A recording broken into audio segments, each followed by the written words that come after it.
الحمد لله والصلاة والسلام على رسول الله أما بعد. قال الله تعالى في القرآن المجيد: أعوذ بالله من الشيطان الرجيم واعبد ربك حتى يأتيك اليقين. اللہ رب العالمین نے بیان فرمایا کہ تم اپنے رب کی اس وقت تک عبادت کرو جب تک کہ تمہیں موت نہ آ جائے. یعنی پوری زندگی اللہ رب العالمین کی عبادت ہمیں کرنی ہے، اس لیے کہ اللہ رب العالمین نے ہمیں اپنی عبادت ہی کے لیے پیدا کیا ہے. وما خلقت الجن والانس الا لیعبدون. ہم نے جنوں اور انس کو صرف اور صرف اپنی عبادت کے لیے پیدا کیا ہے. تو ہمیں اس جانب توجہ دینی چاہیے کہ ہم اللہ رب العالمین کی فرض کردہ عبادت کو کس قدر انجام دے رہے ہیں. دیکھیں، رمضان کا روزہ آیا، الحمدللہ ہم نے رمضان کے روزے رکھے، یا اسی طریقے سے صدقہ و خیرات زکوٰۃ کا ایک سسٹم آتا ہے، اس پر بھی عمل پیرا ہوتے ہیں.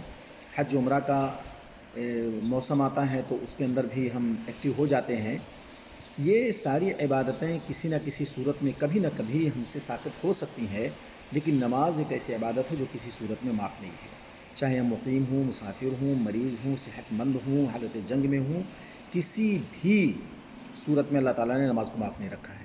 تو ہمیں چاہیے کہ ہم صرف رمضان کے اندر نماز کو قائم کر کے نہ ٹھہر جائیں، بلکہ جو نماز اللہ تعالیٰ نے ہمیشہ کے لیے فرض کی ہے اس کو ہم انجام دینے کی کوشش کریں اور اس پر ہم تساہل نہ برتیں. اللہ تعالیٰ ہمیں اس بات کی توفیق عطا فرمائے کہ ہم ہمیشہ نماز قائم کرنے والوں میں سے ہوں، اور اللہ سے ہم دعا بھی کرتے رہیں: رب اجعلنی مقیم الصلاۃ ومن ذریتی.